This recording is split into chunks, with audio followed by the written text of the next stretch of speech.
Olá pessoal, tudo bem? Sejam todos muito bem-vindos a mais um episódio do Pé no Barro Podcast. Eu sou Armindo Bart, host aqui do podcast. Estou aqui do meu lado com o meu fiel escudeiro, Bruno. Tudo bem, Bruno? Buenas, pessoal. Vamos para mais uma? Vamos lá, Armindo. Meu parceiro do podcast. Bruno, antes de começar a apresentar nosso convidado, hoje está muito bacana. Tenho certeza que todos vocês vão gostar. Eu, pelo menos, estou bastante ansioso aí para começar a bater esse papo, muita curiosidade envolvida, a gente já apresenta ele. Só antes da gente dar o start, vamos falar aqui dos nossos apoiadores. Nosso primeiro apoiador master é a CIA Brasil, Serviço de Inteligência em Agronegócio. Eu e o Bruno trabalhamos na CIA. A CIA é uma empresa que ela tem duas frentes de trabalho, vocês já sabem aí que nos acompanham. A primeira delas é a consultoria focada em intensificação dos sistemas agropecuários, principalmente focados em pecuária de corte, pecuária de leite e integração lavoura-pecuária. E a segunda frente de trabalho, ela é voltada mais para projetos sustentáveis. Então, se você quer entrar nessa pegada de sustentabilidade, transformar os seus negócios numa pegada mais sustentável, ter uma visão estratégica de mercado voltado à sustentabilidade, a gente enxergou essa brecha de mercado e está trabalhando com vários parceiros nesse assunto e desenvolvido projetos muito bacanas mesmo na área. Então, se você é produtor rural e quer intensificar o seu negócio pecuário ou a sua propriedade, querer saber mais de números, ter mais resultados, procure a CIA Brasil para a sua propriedade em específico. E se você é empresário e quer melhorar também os seus resultados, entrar nessa linha, né, da sustentabilidade, desenvolver projetos e realmente poder identificar se você pode faturar, como faturar, tornar a sua empresa mais sustentável, nos procure. Dentro da parte de sustentabilidade, a gente tem um check-in sustentável também. Você pode enxergar quais são as brechas onde você pode trabalhar e se aprofundar no tema.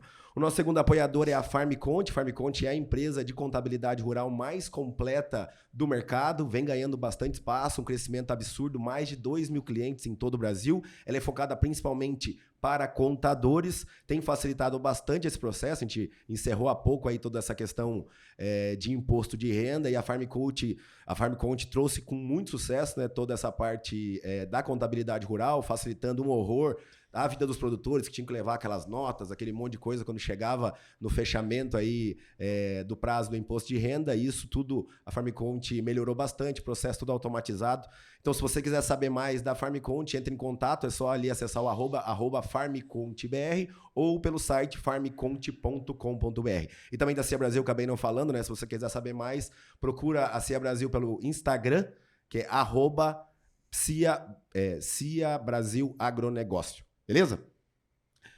E também falando um pouquinho rápido sobre as nossas redes sociais. Então, você que está por aqui quiser nos acompanhar, então não esqueça de seguir a gente aí no canal do YouTube da CIA Brasil, é CIA Brasil Oficial. Curte o canal, compartilha aí o seu vídeo se você gostar, também se inscreve, né? Pra gente é bastante importante. E nos siga nas redes, em todas as redes sociais, @Pé no Barro Podcast. Beleza? Bastante coisa, vou me embrulhando, mas tá tudo certo. Vamos lá. Bruno, apresenta o nosso convidado. Aquela famosa... Vou ter que fazer um podcast só pra te começar a apresentar tudo, depois faz um outro só pra o resto da conversa. Gravação, assim, igual a gravação. Faz a primeira parte, bota a gravação e aí boa, segue, fica mais fácil. Vamos evoluir pra isso. Mas vamos lá, vamos apresentar o nosso convidado, Bruno, e aquela pergunta nossa, será que ele coloca ou não coloca o pé no barro? Não, esse aí não coloca o pé no barro, hoje não vai ter pé no barro, vai ter, acho que, pé nos ares, né? Vai ser um pouquinho mais alta a nossa conversa hoje. Hoje nós vamos voar um pouco, tenho certeza que é muita história. Agradecer, hoje nós vamos estar aqui com o CEO, fundador aí, sócio da Sky Drones, Ulf Bodgava. Isso, acertei? Chegou super perto. Cheguei super perto. Prazerzaço, obrigado. Por estar aqui conosco. Tenho certeza que vai ser uma bela conversa, muita história aí. Legal, obrigado pelo convite. Boa. Beleza, te apresentando rapidinho, Ulf. Ulf, ele é atualmente CEO da Sky Drones, é sócio da Sky Agri, consultoria de diagnóstica e pulverização agrícola, é engenheiro mecânico de formação pela PUC. Também foi diretor durante 26 anos da NBN, que é uma empresa de automação industrial. Trabalhou em diversos mercados, né? Abertura e estruturação de mercados internacionais como China, Canadá, África do Sul, Uruguai, Argentina, Paraguai, colocando produtos brasileiros com alta tecnologia no mesmo nível das suas concorrentes internacionais. Também teve participação no Conselho da Fiergs, foi presidente da Abramec, também contribuiu nos primeiros projetos na Apex e também foi diretor da Bimac. Tem um currículo bastante grande aí, é um dos pioneiros, né, nesse mercado de drones, vantes. Depois nós vamos entender certinho como é que é essa divisão, mas é uma grande satisfação ter você comigo e poder a gente falar um pouco desse assunto que está cada vez mais frequente, né, no mundo do agro, as pessoas querendo saber mais, entender, saber se vão conseguir utilizar isso muito rápido nas suas propriedades e se isso barateia custo ou não. Então, tem muita coisa para a gente conversar hoje, falar toda essa questão de potencialidades também e o que tem de novidades no setor. Obrigado mesmo aí, Uf, por estar com a gente. Legal. Agradeço de novo pelo convite. Realmente, tem muito para a gente bater papo aí. A gente estava conversando aqui antes, tu falou, cara, eu sou alemão, né? A origem do nome. Conta um pouquinho dessa tua história aí, de Brasil, de quando que ela começa, Rio Grande do Sul, como é que é o UF? Legal, né? Eu me considero um alemão tropicalizado, né? Porque essa parte de decidir aonde eu nasci, essa parte realmente eu não participei em nada, né? Agora, da participação, da escolha minha, onde morar, sim, né? Então, eu já tive alguns momentos fora do Brasil, né? A parte de trabalho, principalmente. Acho que agregou muito a bagagem, né? Isso é muito legal, né? E vim para o Brasil, eu nasci em Stuttgart, na Alemanha, né? Até o sotaque é Stuttgart. Né? Porque em português eles traduziram para Estugarda. É ruim, né? Não dá. Então... Porto Alegre tinha um lugar, a gente tá gravando em Porto Alegre, Porto Alegre tinha um lugar famoso, Stuttgart. Mas era principalmente à noite, pelo tiroteio que é da antiga. Não, agora o meu escritório é do lado da revenda da Porsche. Aí pelo menos a coisa fica muito bacana, muito bacana, né? Mas eu vim com 9 anos para o Brasil por causa dos meus pais, né? Meu pai era engenheiro químico, né? E o Brasil, nessa época, era muito forte na parte de couros, né? Calçados. Então, meu pai veio para cá, abriu o mercado aqui dessa parte de exportação de couro, principalmente, né? A gente começou a exportar, porque eu acabei me envolvendo bem pouquinho nisso, né? Na parte de máquinas, mas meu pai era a parte de couros mesmo, e nessa vinda dele para cá, ele começou além da parte química, ele começou a trabalhar com representação de máquinas, né, que a Alemanha, aquela região ali, a Alemanha, Suíça, Itália principalmente, eram muito fortes em máquinas, né, antes do mercado chinês entrar. E aí eu acabei tendo a oportunidade de estudar nessas fábricas de máquinas. Eu fiquei um tempo fora do Brasil para fazer uma educação técnica, né?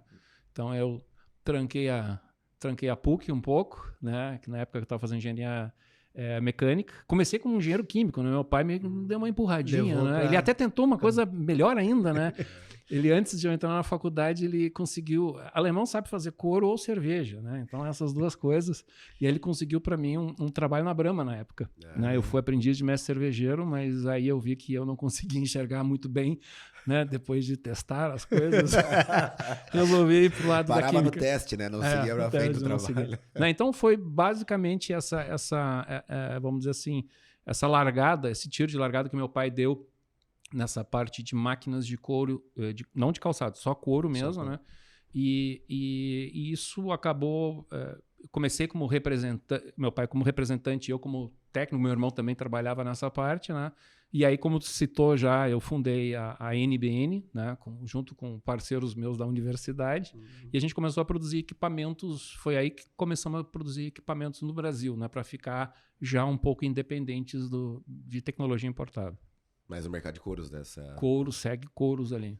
Né? E aí depois, trabalhou por 26 anos, resolveu sair e entrou na Skydrones. Como é que é essa? Ou criou a Skydrones, chegar a brecha de mercado? Como é que foi um pouco dessa... Na NBN, assim, ela me deu uma bagagem muito grande por várias coisas, né? Assim, lá eu já comecei a enfrentar aquela síndrome. Essa é uma das metas que eu tenho, né? De mexer um pouquinho no DNA do brasileiro, que tem aquele DNAzinho que sempre acha que tudo que vem de fora é melhor, né? Síndrome então, de vira-lata, né? Nós falamos até em outros episódios aqui. Né? Exatamente, a síndrome de vira-lata. Então, ali a gente já começou a trabalhar muito forte, né, em máquinas, né? Eu me lembro, vale a pena, né? Eu me lembro de uma que a gente fez, como eu estou comentando com o Bruno, eu participei do primeiro projeto Apex, né? Era a Dorothea Werneck ainda, que era que cuidava disso, né? E era muito legal porque era a Abramec, que é a Associação da Fabricante de Couros e Calçados, e a Sintecal, que é a dos componentes, né? Era o Milton Killing, na época, que era o presidente, e eu era o presidente da Abramec. Então, a gente fez esse primeiro projeto, e esse lançamento foi no México, né? E lá no México, eu me lembro que a gente... foi um ano antes desse lançamento, a gente já estava nas feiras no México mostrando máquinas brasileiras, e o nosso stand era um standzinho, coisa mais triste do mundo, assim, super, puxa vida, mesmo, nós somos vira-lata, nós somos ruins, não sei o quê. Daí eu me lembro que eu caminhei ainda com o presidente da época na feira, e a gente olhou os 2 melhores stands que tinham na feira, era da Alemanha e da Itália, assim, eram os... Isso nós estamos falando quanto? Ano? 2000. 2000. 99, 2000. 2000. Tá? Daí a gente viu esses dois stands, eu disse, eu quero saber quem montou, quem planejou.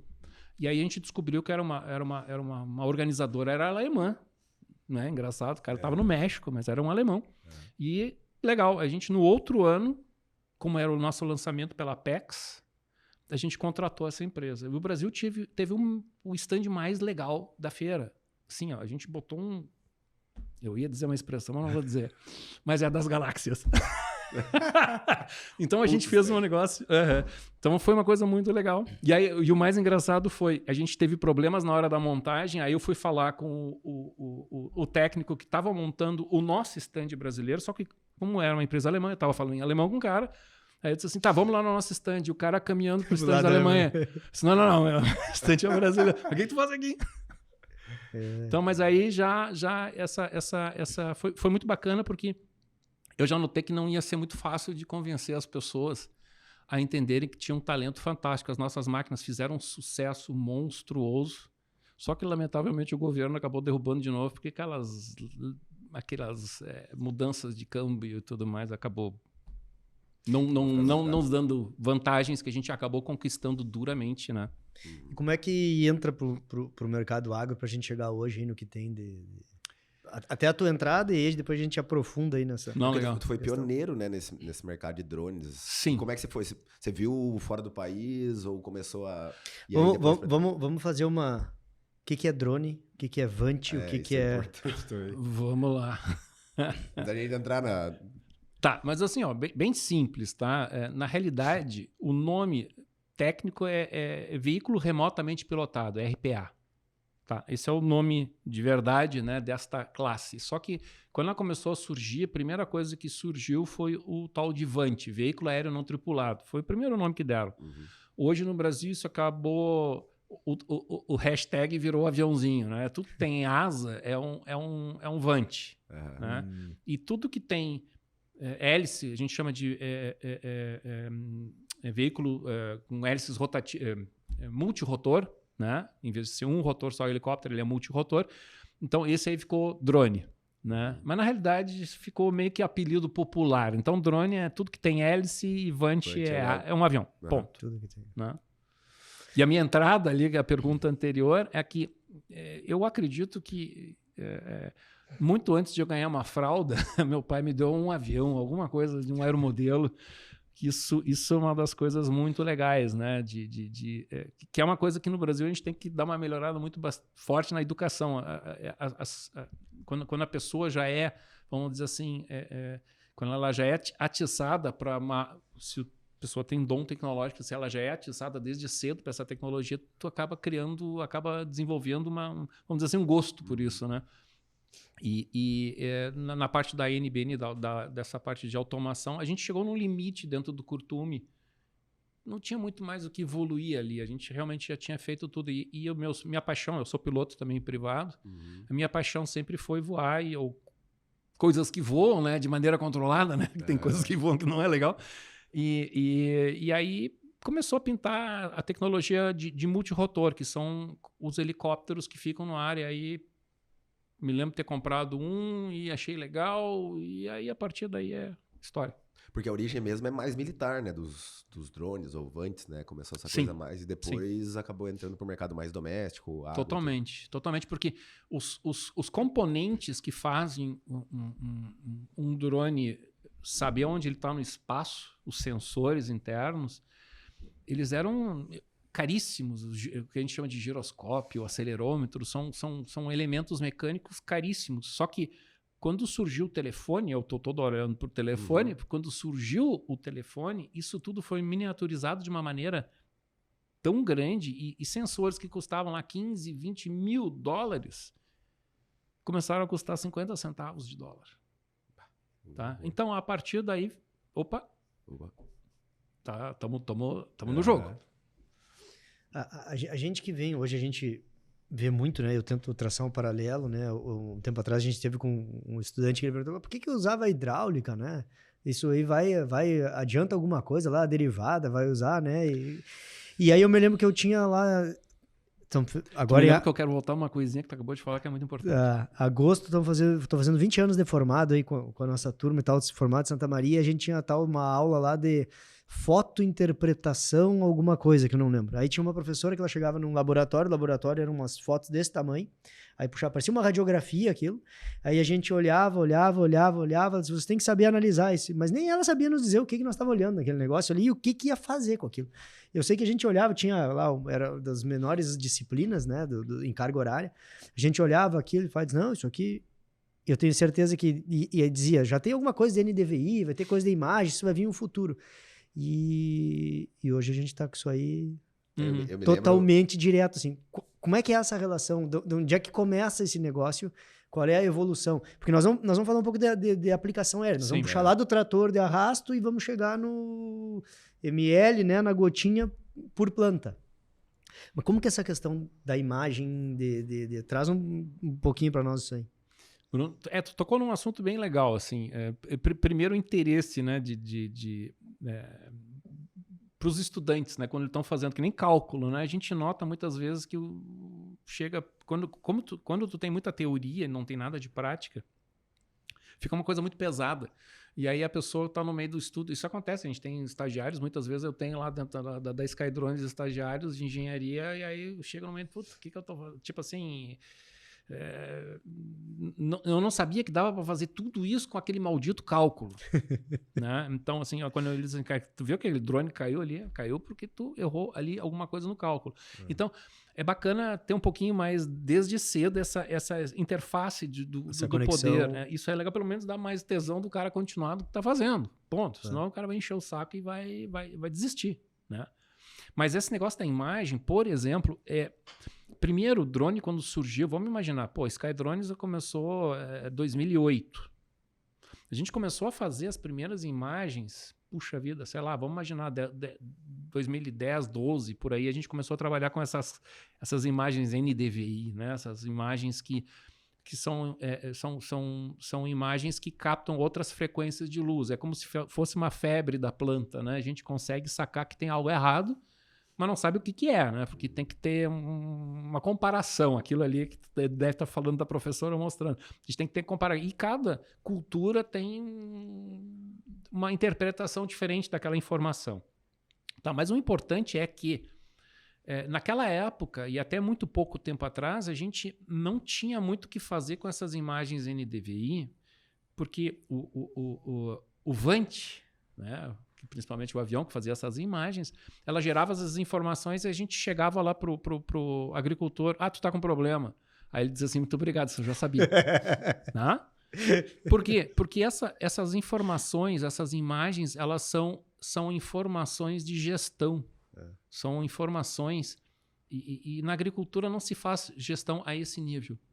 Né? Então agora, quando entraram os drones de pulverização, por que isso está pegando de verdade? Está pegando porque pela primeira vez o agricultor, ou quem está usando, que daqui a pouquinho a gente já vai conversar sobre isso, ele enxerga, ele entende melhor, porque ele vai fazer uma pulverização numa área e 2, 3 dias ele passa por lá e vai dizer assim, cara, fiz uma aplicação bala ou eu fiz uma... Né? Mas porque dá para ver. Agora, uma imagem... A gente não tem muito, a gente isola lá uma área aqui, eu vi uma mancha, está com problema. Só que agora é que pela primeira vez a gente o que tem a tecnologia 4.0, 5.0, 6.0, seja lá o que for, agora nós temos condições de, com N técnicas, existem N aí, de pegar e identificar essa mancha, é esse o problema, como é que eu resolvo? E aí bota essa informação na cabeça de um outro drone, que é o de pulverização, e o cara vai lá só naquela mancha. Eu me lembro na época que a gente fez trabalho, isso já fazem 7, 8 anos atrás, quando a gente começou a fazer pesquisa, principalmente multinacionais investiram, tipo uma Bayer da vida, a gente começou a fazer esse trabalho, reduziram até 30% a aplicação de produto, porque não precisa aplicar em tudo. Sim. Então, é isso que está acontecendo com a tecnologia no momento. Elas estão se juntando. Porque tem muita tecnologia aí, né? Tem. Tem uma coisa que é o do equipamento, né? Do drone, do Vant, que teve que ter uma evolução muito grande. Sim, aí antes a gente acendia uma vela, tinha que ter uma vela, não é de 10 dias, era uma vela do mês inteiro ali, e as galinhas tinham que ser gordas. Bota do lado ali e faz Pra ver se ia voar. Ver se voar. Porque aí depois disso tu começa a ver imagem e agora tu já tá fazendo a pulverização, tu vai sobrepondo tecnologia nesse negócio e vai colocando uma coisa em cima da outra. Eu lembro assim, lá quando eu comecei, há 20 anos atrás, né? Trabalhei uma versão agrícola em Dom Pedrito. E aí, aplicação de barra, 40 litros, né? Em avião, era aquela coisa toda, não tinha como. E aí, na época, você começou a botar os atomizadores, né? Para baixar volume de calda, trabalhar com 5 litros, 10. Aquilo era um auê. Assim, em todos os técnicos, né? Todas as consultorias, não. É pouco volume, tem que molhar, porque não vai molhar, porque fica ruim. E se sabia que para alguns usos era muito melhor ter uma vazão baixa, era tamanho de gota, entrava, mas era uma barreira enorme para ser quebrado, né? Para conseguir fazer aquilo. Fazendo assim. Muitos anos fazer, né? Então, como que se eu fazia 40 agora? Então, era brigas de perder cliente, fosse o caso de firmar, porque queria. E isso passou uma safra, passou 2, e aí as coisas vão. Hoje não fala mais nisso. Então, são as evoluções. Eu imagino um pouco conta alguma dessas tuas dificuldades, assim, de como é que tu coloca uma tecnologia dessa e fala, cara, vou aplicar de drone. Eu acho que vale a pena até conversar, falar um pouquinho sobre da maneira que a gente se posicionou no mercado. Foi uma coisa muito interessante, né? Porque quando a gente começou lá, sei lá, 2015, eu acho que foi, numa feira na China, eu vi um drone desses, que dizia que carregava 10 litros de produto químico. Eu disse assim, sei, vai me convencendo um troço desse. E comprei, alemão é coisa, pelo menos tem uma vantagem, né? Cabeça dura pra caramba, né? Só diz pro cara que não funciona que já era, né? Não precisa nem apostar, é só dizer duvido. Só diz que duvida. Eu comprei o equipamento e eu me lembro que na época a gente começou a voar e eu olhei assim, legal, voava, botava 10 litros na barriga, mas o que faz essa desgraça? Eu não entendo nada de agricultura, sou zero, né? E eu me lembro que a gente estava na Expo direto e aí o Eugênio Schroeder apareceu por lá, né?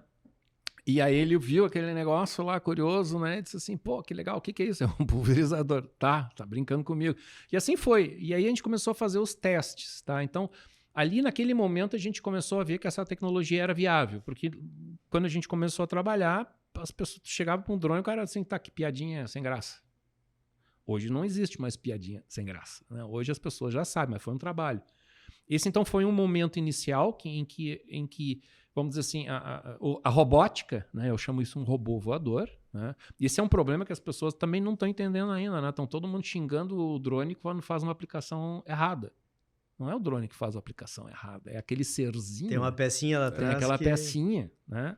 Então, naquele momento foi o primeiro momento em que se criou uma possibilidade de um estudo, né? Eu me lembro até hoje, eu não perdoo, Eugênio, porque eu tive um problema sério.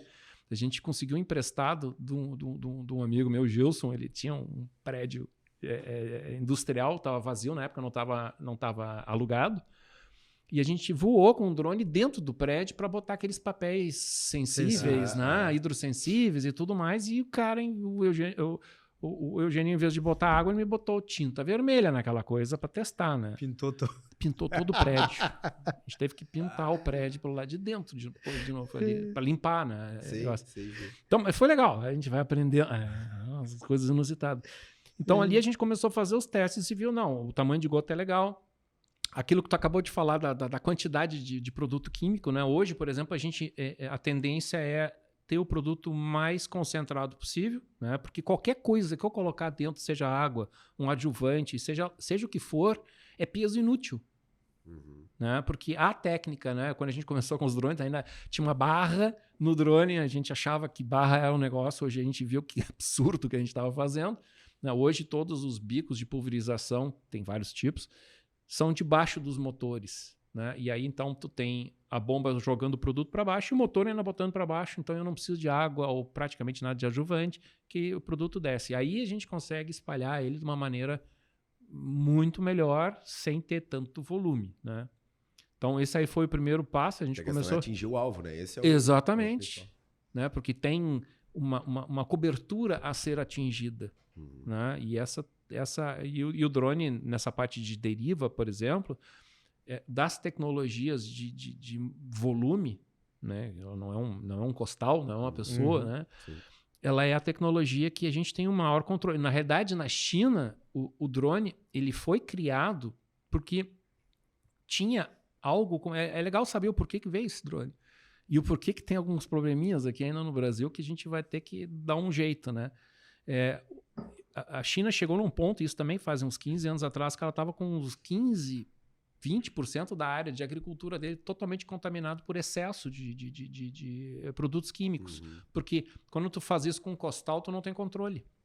Né? Geralmente o cara reaplica, né? Ele reaplica passa, ou não aplica, faz qualquer... Então, o governo chinês, ele não fomentou... Ele não aplica, ele banha. Ele banha. Então, o governo chinês, ele fomentou a criação de uma tecnologia.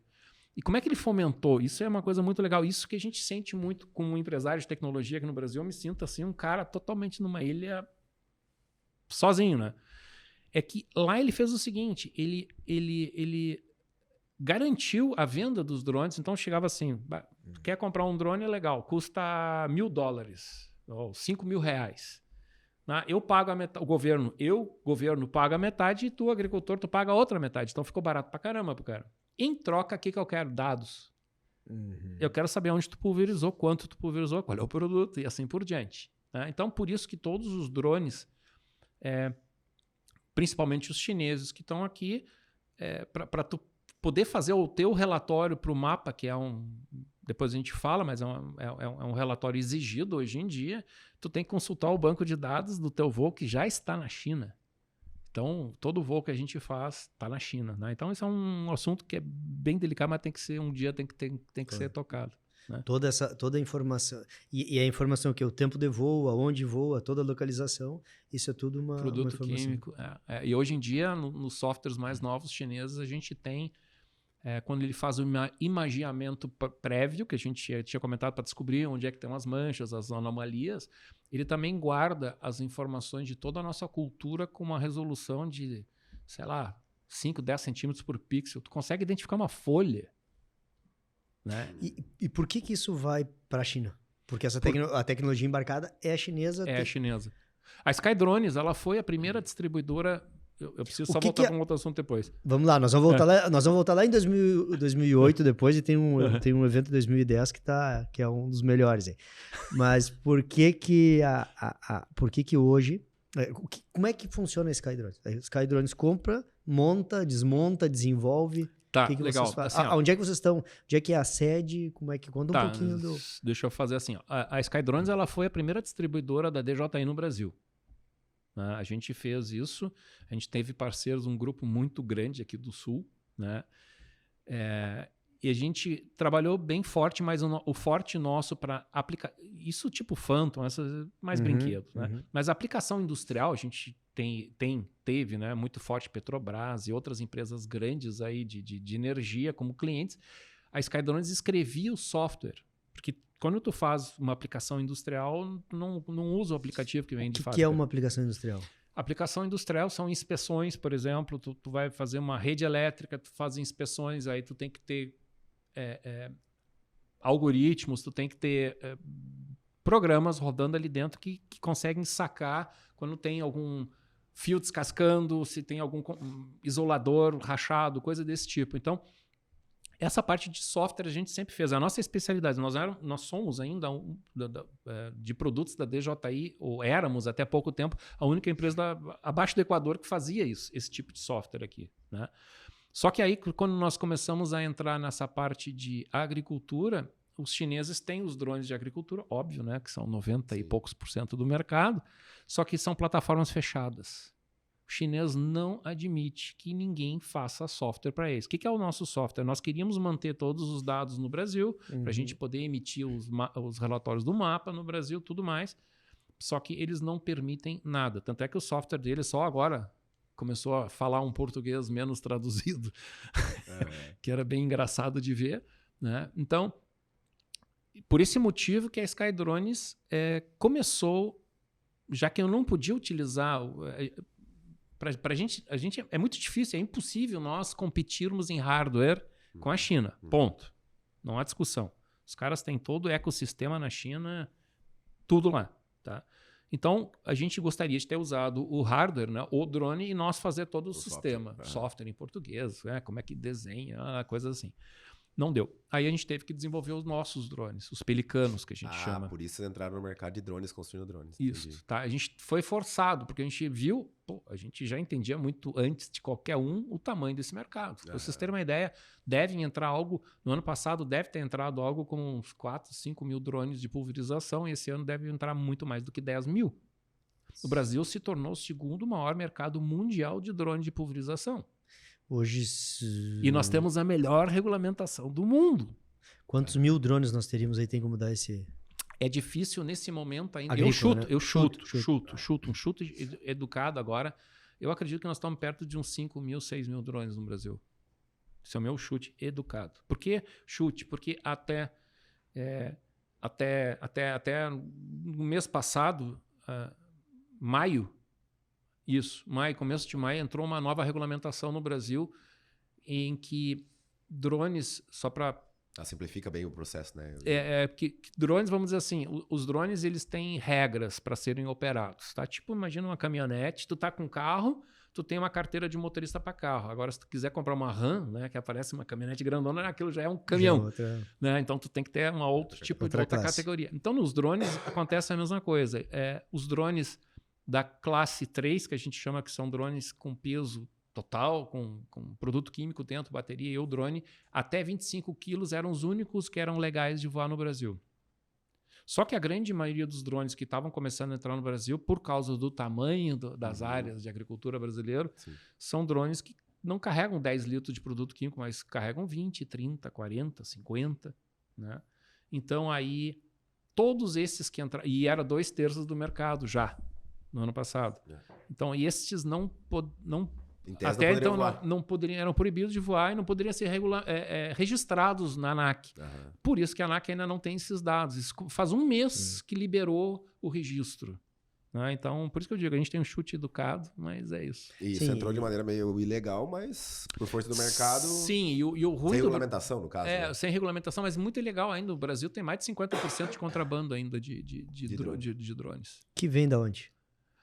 Paraguai? Vem Paraguai e México, né? Que são os, vamos dizer assim, as entradas, assim, a grande maioria das entradas.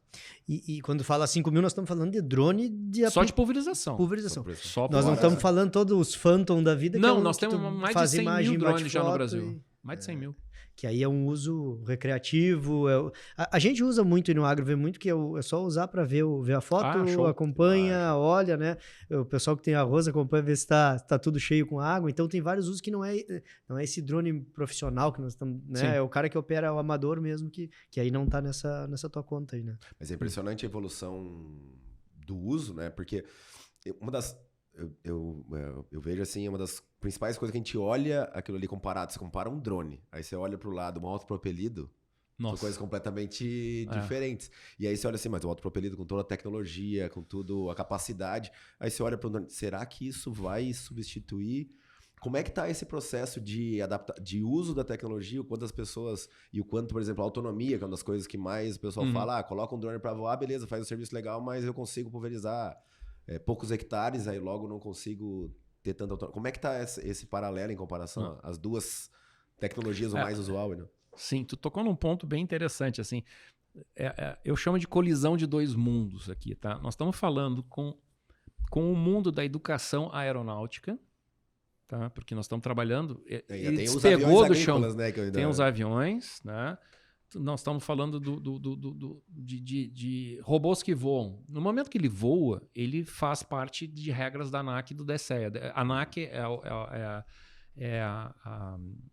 o órgão regulador do espaço do Brasil que fala das regras, é ele que diz até quantos quilos pode voar, né? E o DCEA é o braço do controle do espaço aéreo. Ele está aí para que nenhum drone vá colidir com um avião, com uma outra coisa. Ele cuida para... Ele é a sinaleira, vamos chamar assim, né? A torre de comando disso tudo. Tá? Então, o que está acontecendo agora é a tecnologia ela ficou fácil demais de ser usada. Tá? Tanto é que quando ligam para Skydrones e quando não pega o meu sócio, Daniel, no telefone, que é um cara, ele é muito mais jovem do que eu, cheio de energia, e ele é super sarcástico, né? Aí ele chega pro cara no telefone, quero comprar um drone de pulverização, o que tu faz? Olha, eu agora, sei lá, eu tô querendo investir, eu sou corretor de imóveis e quero investir nessa tecnologia. O que eu faço? Aí ele diz assim, faz Enem. Vai estudar agronomia. Porque esse é o grande problema do momento. E isso é onde acontecem as cagadas. Não adianta, eu vou tentar... É o que está acontecendo, porque a gente ensina qualquer pessoa a voar no nosso curso, que a gente está fazendo junto com o Eugênio, né? A gente já formou mais de 400, estamos perto de 500 alunos já, que é o CAR, o Ministério da Agricultura, ele criou uma necessidade de um curso para a pessoa, pelo menos, já que sentiu que está entrando muita gente que não tem nada a ver com agricultura, para pelo menos dar a educação para eles. Tá? Então, esses caras se formam em pilotos de drone. Isto. Aplicador aéreo remoto, que eles chamam. E aí ele fica... tem a carteira de habilitação de motorista para poder fazer aplicações. Isso. Na verdade, não é nem carteira de motorista, ela é um certificado do próprio mapa. Um mapa que certifica. Nós damos o curso, mas o teste final quem faz é o mapa. Vocês preparam esse cara para ele poder fazer a certificação. Para depois... Exatamente. A gente também dá autoescola e também a parte. Então, só para concluir. Então, quando liga essa pessoa, esse é o grande problema do momento. A pessoa liga para lá. Por exemplo, eu sou uma pessoa que faço administração. Eu tenho lá meus 100, 200, seja lá quantos R$1.000. Que eu quero, o inglês chama de buy a job, né? Eu quero comprar um emprego, eu vi que, puxa vida, tá todo mundo comprando drone de pulverização legal. Só que nós ensinamos uma pessoa a voar em 1 hora. Quantos anos leva para esse cara ter conhecimento para não fazer o que estão fazendo agora? Porque as pessoas estão... faz parte do momento tecnológico, faz parte de uma curva, de uma nova tecnologia entrando. Isso é normal. Qualquer tecnologia é assim. As pessoas acham, faz tudo e depois não faz nada e depois diz, não. Aqui dentro desse escopo ele atende muito bem. Então nós ainda estamos na descida dessa curva. Tá? Mas então o que acontece é que as pessoas que não têm nenhum conhecimento, eles vão entrar no campo e vão fazer uma pulverização com vento errado, com produto errado, com tudo errado. Mas não quer dizer que o drone é ruim, não. Ruim é o cara que preparou o drone para voar. Sim. Mas hoje, assim, a gente tem... Entra a tecnologia, tá? Já estamos no recorte, tá na frente, né? Entrou a tecnologia. Nessa linha de que o Armindo pergunta, quem é o cliente de vocês? Tá, tem a parte da formação de pessoas para ser o piloto. Mas eu sou um produtor. Tá? Para qual é o produtor que serve o drone? A grande maioria dos clientes são empresas de prestadora de serviço. Tá? Foram os primeiros que entraram, são os que sofreram no começo por causa vamos dizer assim, da falta de regulamentação. Mas essa falta de regulamentação é no mundo todo, certo? O Brasil, não dá para reclamar de maneira alguma. A ANAC fez um trabalho fantástico e eles criaram condições para que esse mercado seja possível no Brasil. Tanto é que não tem mais limite de peso. Desde que eu voe sobre uma área de agricultura e desde que eu enxergue os drones com meus próprios olhos. Tá? Então, essas são... Mas isso aí abre uma janela monstruosa. Tá? Então, agora, por causa do custo e por causa principalmente dessa mudança monstruosa de tecnologia, né? Se tu pega os drones chineses, tu pega o drone com 1 ano de uso, os caras descontinuam o produto e tchau pra ti. Né? Tu não tem baixo astral. Tu não tem uma atualização do software, tu não consegue... Não, o hardware, que é pior ainda, né? Porque é o seguinte, o software até é legal, se ficar trancado no software é uma boa. Só que drone de pulverização, como eles voam muito baixo, tem que ter essa educação aeronáutica, tu tem que ter horas de voo, tu tem que olhar para aquele campo e dizer, puxa vida, esse campo é difícil, ele tem árvores no meio, tem fios, eu vou bater, se bater ele cai. Deu acidente, quebrou, não tem peça. Isso. E aí descontinua o produto. E aí tu fica com uma grana desgraçada empatada. Não é o Fuca, não é a massa aí que tu vai lá em qualquer lugar tem uma peça que vai servir, que vai... Isso é uma das coisas que nós, inclusive, uma das decisões que nós tomamos na Skydrones é exatamente essa. A gente não tem como competir tecnologicamente com uma DJI, uma XAG, que são as duas grandes empresas, Chag chamam, né? Não é XAG, Chag, que são as duas grandes empresas. DJI é o que mais tem market share, né? Tem mais equipamentos, e todos são excelentes equipamentos, realmente são excelentes equipamentos. Só que eu gosto muito de colocar assim, quando tu tem tipo uma Defender da vida, lá com uma caminhonete muito bacana, que aquece, sobe, banco, tudo mais, então, se tu bota ela no campo e começa a estragar alguma coisa, a partir desse momento tu tá ferrado. Se tu pega uma Amarok ou um carro mais básico, que faz a mesma coisa, vamos dizer assim, se tu olhar pelo viés de transporte, né? Eu vou transportar alguma coisa de carrega igual, só que não tem toda essa tecnologia. Vira um pinheirinho de Natal, né? Começa a piscar tudo que mas assim, essa é a ideia. Então, que nós nos focamos, por exemplo, nossa tecnologia ela é mais simples, ela faz a pulverização, porque no fundo eu quero aplicar X quantidade no lugar certo, no volume certo. É o que interessa, o resto é lâmpadazinha, certo? Então, isso a gente faz, então facilita bastante. Então, mas na China é assim, os caras têm essa tecnologia nova, eles têm que desovar, tem produção pra caramba. E aí quem está comprando isso são prestadores de serviço, né? Agora sim. E aí esses caras prestam serviço para produtores, alguns estão acoplados com cooperativas, com distribuição, com cooperativas também têm sido comprado. Para colocar, então assim, é uma tecnologia que tu vê muito, ainda menos na mão do produtor, porque ele não é especialista nisso. E aí esse cara tá aplicando aonde? Qual é a área para o drone? Qual é a área que é para o pulverizador? Qual é a área que é para o avião? Todas as áreas é para todo mundo? Vamos lá. A tecnologia do drone, na grande maioria, dependendo do tamanho de área, são vamos dizer assim, complementares. Tá? Vamos imaginar arroz. Arroz no ano passado já foi a primeira cultura na qual a gente já declarou que drone atende 100%. Tá? Não tem mais por que ter terrestre, não tem mais por que ficar amassando sacos de arroz com chupa-cabras, com outros tipos de equipamento. Então, ali o drone já atende legal, ponto. Porque arroz tem várias nuances ali, né? São terras planas, né? É uma cultura... Mais difícil, mais fácil de aplicar, né? Porque ali um drone tu pode tocar ele a milhão. Arroz irrigado, né? Só para nós. Sim, irrigado. Sim, irrigado, tá. Então, ali assim. Então, por exemplo, na aviação, a gente faz, Skydrones, ela é associada ao SINDAG, ao Sindicato da Aviação Aeroagrícola Brasileiro, né? Nós somos a única empresa do mundo que produz veículos não tripulados associado ao Sindicato da Aviação Tripulada. E isso foi um perrengue legal depois. Se vocês quiserem, eu conto. Schroeder apanhou bastante nessa aí. Schroeder? Eu apanhei pra caramba. Né? Mas assim, então hoje, por exemplo, tu tem na aviação, vamos dar o exemplo da aviação, tu vai ter áreas, se uma empresa recebe um contrato lá de 200, sei lá, 1.000, 5.000 hectares a fazer a pulverização, 200 com certeza não, mas de 5.000, 10.000, 20.000, sei lá quantos mil hectares, sempre vão ter aqueles cantinhos que tu não consegue chegar com um avião, tá?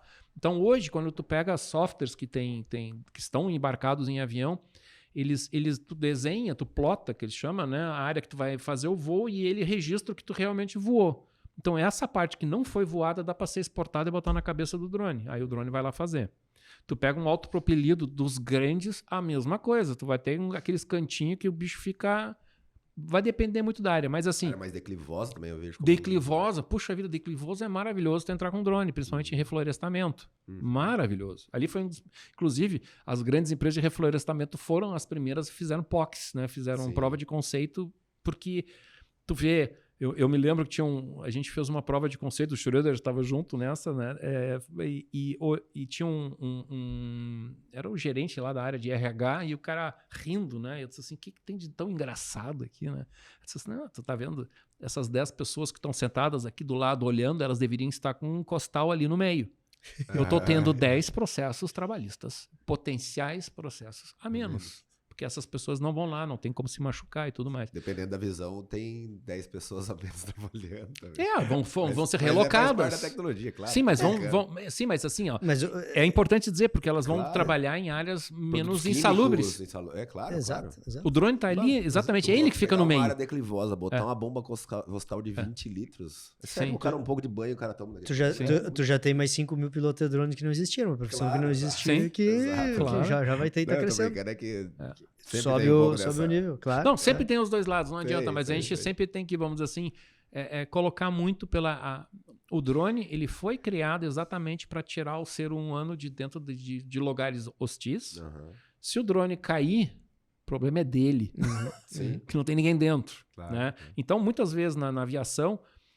O cara tem que passar embaixo entre o fio e a cerca, ainda puxar tudo para livrar o mato eucalipto que está na ponta. Então o que vai acontecer? Vamos puxar um pouquinho aquela pergunta que tu fizesse agora há pouco, nessa tecnologia. Tá? Bom, só para complementar. Então, o drone hoje, ele atende muito bem pequenas e médias áreas. Tá? Eu vou dizer assim, um drone... Médias 200 hectares? Por aí, isso. Né? Tu consegue fazer com um drone de 10 litros, tu vai fazer uns 20, 30 hectares por dia com um drone. Tu pega os de 30 litros, vamos falar aí, tu vai fazer uns 100 hectares. No dia. Por dia, ou um pouco mais, menos ali. E aí nós vamos chegar a 150 com drones um pouco mais pesados, mas por aí, tá? Então, são áreas... Ganhando escala, tá ganhando escala, né? Quanto custa um hectare hoje para voar? Se eu sou produtor, vou contratar aí.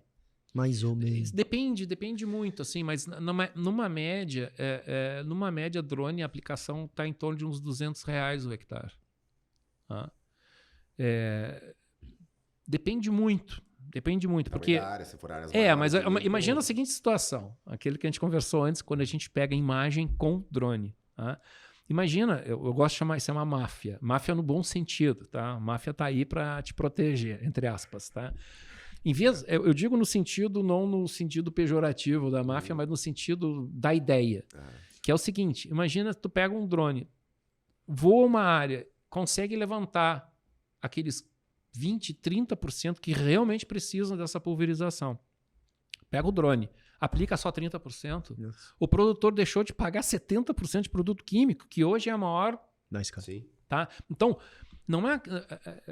O maior entendimento que a gente tem que ter aqui não é exatamente pulverização. Vamos quebrar os paradigmas. Aqui eu estou fazendo proteção, por isso que eu fiz essa analogia à máfia. Sim. No seguinte sentido, ela é uma proteção, porque as empresas, eu noto que isso com alguns dos nossos clientes, eles começam a ter essa inteligência de poder identificar ou extrair informações daquela imagem que o drone fez, para sacar qual é o problema que tem ali. Ou pelo menos identifica a área e manda um técnico ou engenheiro agrônomo lá para verificar qual é o problema, faz a prescrição e aplica com o drone. Então, na realidade, essa pessoa ela pode cobrar muito mais do que estes R$200 por hectare, porque na realidade ele está economizando uma montanha de dinheiro no produto químico, que é muito mais do que isso. Né? Então, por isso que eu digo... Eu enxergo que hoje existe muito mais uma abertura ou uma chance de sobrevida de empresas que entenderem do A ao Z, que tem que ter aquela inteligência. E jamais vai ser uma pessoa que vem de um ramo que não seja de agricultura, porque ele tem que ter esse conhecimento. Ou pelo menos tem que ter uma equipe muito boa. Né? Então é uma proteção. Hoje é esse o resultado. Hoje a gente está... Tanto é que da Skyagra o logo era da detecção a proteção, né? From detection to protection, vamos dizer assim, que era em inglês, até que soa mais bonitinho um pouco, né? Legal. E você acha que pode caminhar, então, para uma substituição de tecnologia com o passar do tempo? Porque essa é uma coisa assim, a autonomia dos drones, a gente estava falando da parte militar, né? A autonomia dos drones hoje, lógico, tem uma limitação em relação a peso, tudo, mas pega os militares, carregam bomba. Sim, mas aí eles têm outro combustível, né? Sim, é outra coisa, mas essa tecnologia tende a chegar, o que precisa para atingir áreas maiores, que é o grande... Sim. A gente sabe que a gente tem propriedades pequenas, a grande maioria são propriedades pequenas, mas em extensão somada isso a tecnologia está indo hoje para que a gente chama de propulsão híbrida, né? Porque, por exemplo, assim, nós estamos lançando equipamento de 50 litros agora. Tem a feira, agora esse mês lá em Sertãozinho, em São Paulo, é o congresso do SINDAG. Né? Ali tem toda essa tecnologia à mostra. O Brasil tem a segunda maior frota de aviação agrícola, né? Então estão super ativos ali, realmente está bem bacana. Então o problema agora já começa a ser de logística. Quando tu tem um drone de 50 litros, tá? Tu vai ter uma bateria de 70, 80 volts, que não é mais nenhum acendedorzinho de cigarro que vai carregar, não tem mais, sabe? Aí tu vai ter uma caminhonete. Hoje, o típico para uma equipe de um drone de 30 litros, ele tem uma caminhonete com reboque, onde no reboque ele carrega 1 ou 2 drones desse tamanho, mais água, produto químico, misturador, gerador, porque ele vai precisar de gerador para recarregar as baterias dele no campo, né? E agitar a cauda. Só que agora nós chegamos num ponto que o gerador fica tão grande, precisa de 380 volts, sabe? Trifásico, um negócio desse ali. Cara, tu vai ter que ter uma caminhonete para carregar aquela parte do circo e tu vai ter que ter um circo extra que é só para então suporte. Nós chegamos num ponto em que eu acredito que deste modal, que é somente bateria pura, nós chegamos meio que num limite prático, que a partir daí não fica mais prático. Vai ter que ser combustão mesmo. Algo... Ou até um próximo salto de tecnologia que tu tem uma mudança... já existe. Até estamos estudando. Tu comentaste assim, arroz, né, uma cultura que arroz irrigado, que já poderia atender 100%, falou da parte florestal. Quais são as outras culturas hoje que mais usam, que mais pegou? Assim, soja direto, milho, trigo... Está se fazendo muito estudo muito bacana em pomares, né? Em culturas mais complexas, mas de alto valor agregado. Maçã, uva. Que também é difícil de pega o alvo, né? Aí é que tá. Precisa de atomizador, né? Para chegar no alvo e tal. A gente pega essa região aí, Vacaria... Sim. Fraiburgo, São Joaquim, Pirambeira, área pequena, Pirambeira. Sim, então, tudo área complexa pra caramba, né? Mas assim que o drone tem, principalmente, aí é que tá, isso é um outro... Uma carga, um valor, uma aplicação muito cara, né? Um investimento muito alto naquele hectare tratado. Isso é uma das outras coisas, assim, me lembrei, acho interessante para quem está nos ouvindo, né? Porque a gente também está passando por um momento de desinformação. Tá todo mundo agora querendo ver drone de pulverização, vender drone de pulverização. Puxa vida, né? Então qualquer cara ali quer vender. Agora que vai vender paleta mexicana já não é melhor, agora é drone, agora é o segundo. Isso. E isso acontece com os chineses, principalmente o DJI, como ele vem do lado da hobby, né? Tem muito poucas revendas, aqui no Rio Grande do Sul tem uma revenda muito séria, né? Então tem muito poucas revendas sérias, tem 2 no Rio Grande do Sul, muito sérias, tá? Mas existe muita gente que diz assim, cara, compra um maior que é melhor para ti. E para mim também, que eu vou ganhar uma comissão mais alta. Só que o que acontece? Eles vendem drones de 30 litros, por exemplo. 30 litros tipicamente é para fazer 3 hectares por voo. Só que se tu pegar esse drone de 30 litros e cultura de arroz irrigado, longo pra caramba, que tu vai estar um tiro de 1 quilômetro, 1,5 quilômetros. Metade, já não, aí rende bem, legal. Porque o drone... Mas aí eu tô aplicando área total. Nesses 3, ou tô selecionando o que eu tô aplicando? Tu tá chegando, tu já pegou, tu matou a charada já. Então, tu tá fazendo uma área total e o drone pode acelerar, ficar voando, porque o drone, o momento que ele menos consome durante o voo é quando ele tá voando pra frente. Voo de cruzeiro, assim. Voo de cruzeiro, é o mais econômico dele. Agora, no momento que eu tô levantando e baixando... Se o cara tem uma área muito pequena e bota um drone grandão ali dentro, em vez de fazer 3 hectares, faz 1 ou 1,5. Porque ele está toda hora acelerando, ele gasta toda a energia, ele não tem energia suficiente para descarregar o que está na barriga. Mas aquele vendedor que não entende nada, chegou pro cara e disse assim, cara, compra um maior que é mais legal, mais bonito e eu ganho mais. Voa mais área. É importante que é algo bem técnico. Muita gente pensa que é simples, né? Porque, como você falou, não é tão... É um robô que voa, pilotar fácil. Eu fico pensando, né? Porque a gente entra num outro capítulo, né? Que é toda essa parte de educação das pessoas entenderem. É uma tecnologia nova, é um negócio novo, e muitas vezes as pessoas que estão... muitas vezes não. É aquela cabeça que vem vendendo outra coisa, que vai vender um pulverizador, um autopropelido, que tem que ter um tanque grande, porque a autonomia... o drive, né? O gatilho é outro aí para se olhar, né? Outra coisa que tem que olhar quando tu tá trabalhando com drone do que... Eu ainda acredito, só para terminar essa parte ali de autonomia, né? Eu acredito muito que a gente vê muitos trabalhos de empresas químicas fazendo o que eles chamam de baixo volume. A gente tem visto muito trabalho já, por exemplo, pega um pelicano nosso de 10 litros e faz uma aplicação em vez de 10 litros por hectare, faz de 2 litros por hectare ou 3 litros por hectare. Pô, já estou, em vez de fazer 1 hectare, eu vou fazer 3,5. Porque tem bateria para isso. Né? Então, tem aplicações nossas que é uma pessoa com aquelas que eles é um atrativo de insetos, que o tiro, né, ele é de 10, a faixa é de 50 em 50 metros, uma coisa assim bem grande. O tiro normal nosso é 3 em 3 metros, 5 em 5 metros, coisa desse tipo assim. Que é a faixa... a faixa em que o drone vai e aí ele volta a 5 metros do lado. 3 a 5 metros. Isso, né, o normal. E os drones grandes são em 8 metros, vamos dizer assim. Né? Comparado com um pulverizador de barra, que às vezes você pega 30, 40 metros. Isso. Né? Exatamente. Só para entender, né, essa diferença. Né? Então, eu acho que assim, tem muito da indústria química a ser feito. Né? E ainda tem uma outra coisa, a gente tem os rótulos, né, dos produtos químicos, não existe rótulo ainda para drone. Sim, né? Então, todo pesquisa, produto só aéreo, né, o terrestre não é legal. Então, tem bastante coisa. Essa tecnologia atropelou, ponto. Sim. E vai puxando o reboque. Eu queria voltar, tu comentou um pouco de segurança, né? Vocês trabalham com isso também na Skydrones. A gente viu agora a história, né, da guerra aí na Ucrânia, Rússia e tal, e surgiu muito que a Rússia tinha medo da Ucrânia porque a Ucrânia tinha drones, né? E isso poderia fazer... É real? Não é real? O que tem? Uma notícia, teve um ataque... A Rússia está acusando a Ucrânia de um ataque terrorista dentro do território russo feito por drones ucranianos. Então... Tem muito a ver, porque é um momento em que até a guerra se modificou por causa dos drones. Tá? E aí, quando a gente fala em... a gente tem que entender que tem umas... Nós estamos falando de drones, é muito genérico. Né? Na minha cabeça vem aquele dronezinho ali que ele levanta são duas coisas, com uma câmerazinha, tu tá no celular, né? São coisas que eu também não tinha me ligado e agora nessa guerra eu notei. Tu pega um drone americano que voa 3, 4, 5 km de altitude, né, ou altura, tu não enxerga o bicho, não ouve nem nada. E eles têm tecnologia daqueles Hellfire, daqueles mísseis que são mísseis teleguiados, com inteligência dentro dele.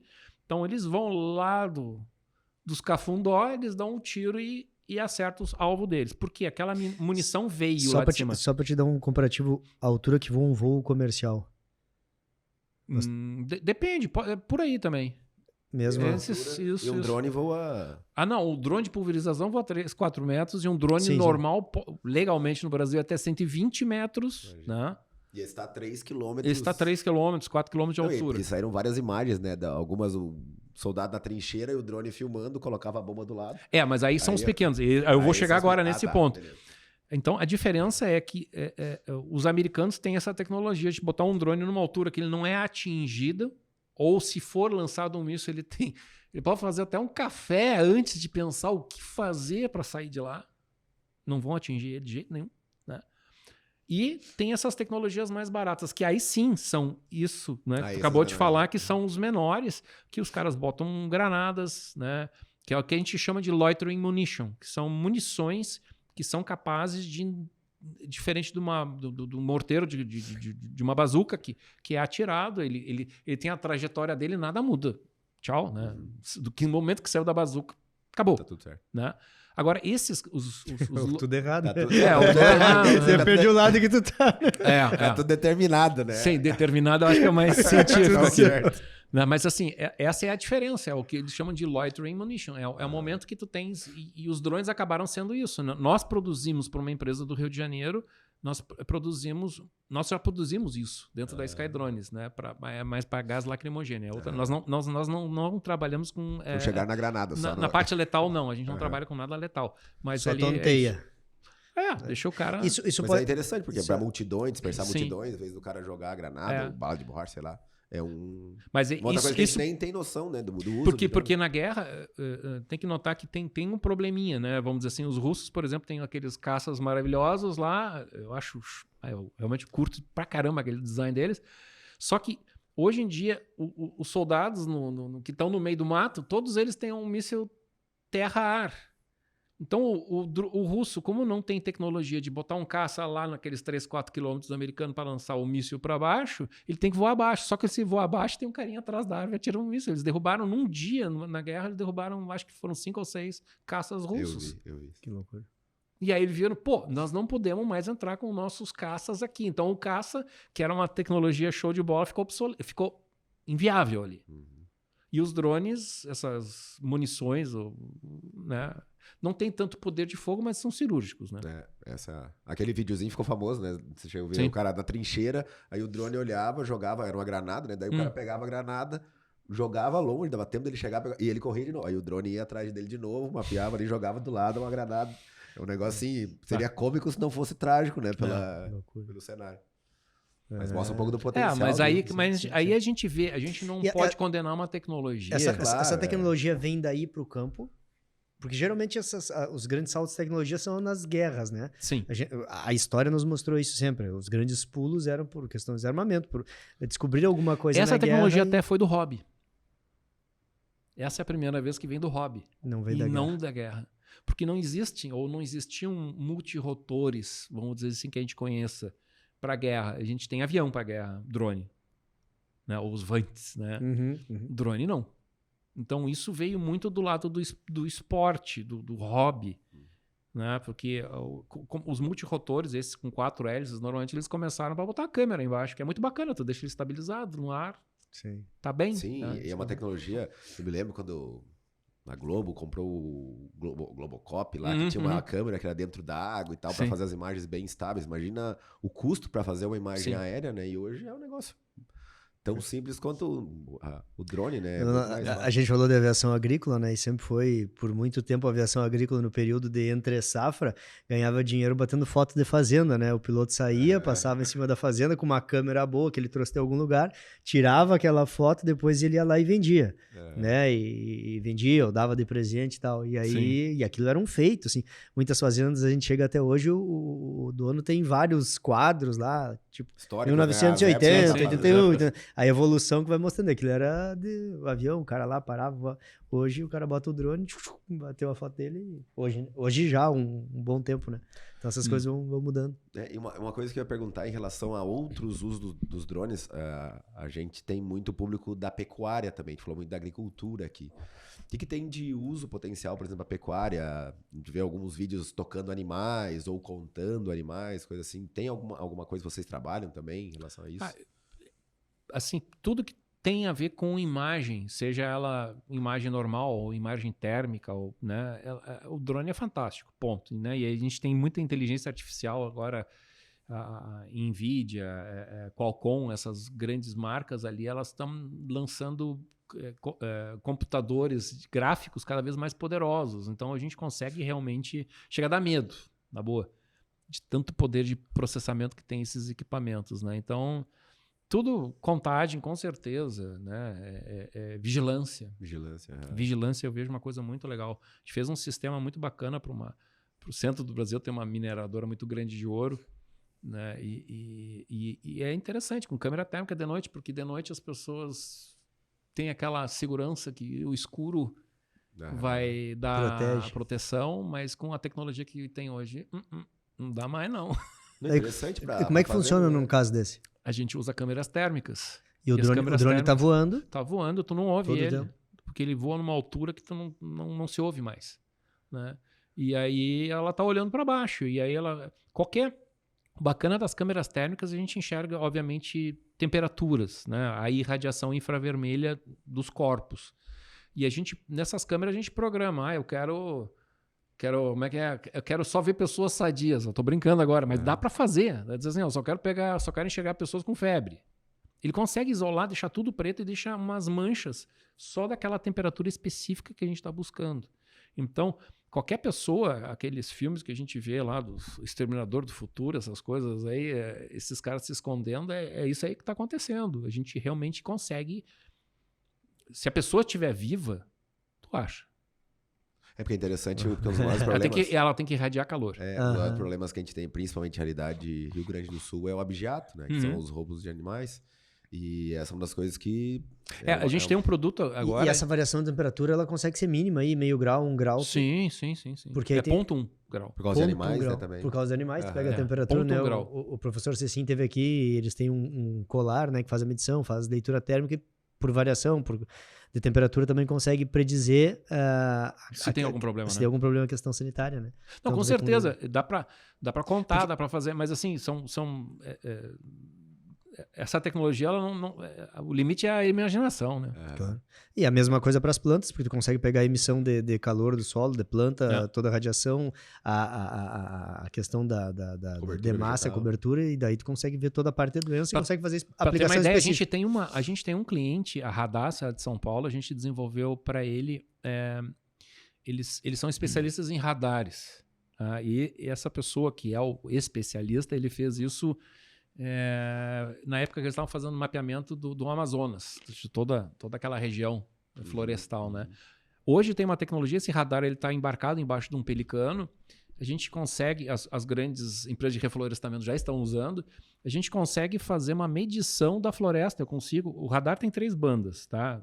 São 3 comprimentos de onda diferentes. A primeira comprimento de onda faz a leitura do topo da árvore, o segundo penetra e vai até o solo, então eu consigo fazer um modelo que a gente chama de modelo digital de superfície e do terreno, né? Então com isso eu consigo calcular a massa, a biomassa que tem ali, e tem um terceiro radar que vai até meio metro dentro do solo. Então ali a gente já consegue detectar até formigueiros pela diferença de densidade do solo. Então, como eu falei, a tecnologia ela tá e são, vamos dizer assim, essa contagem de árvores, essa contagem de biomassa, ela é caríssima, complicada de fazer, ia se fazer a cada 2, 3 anos, agora essas empresas estão fazendo 2 vezes por ano. E é muito mais preciso em relação ao satélite. Em relação ao satélite, por exemplo. O satélite não enxerga, ele só enxerga o topo. Ele não penetrar no dossiel.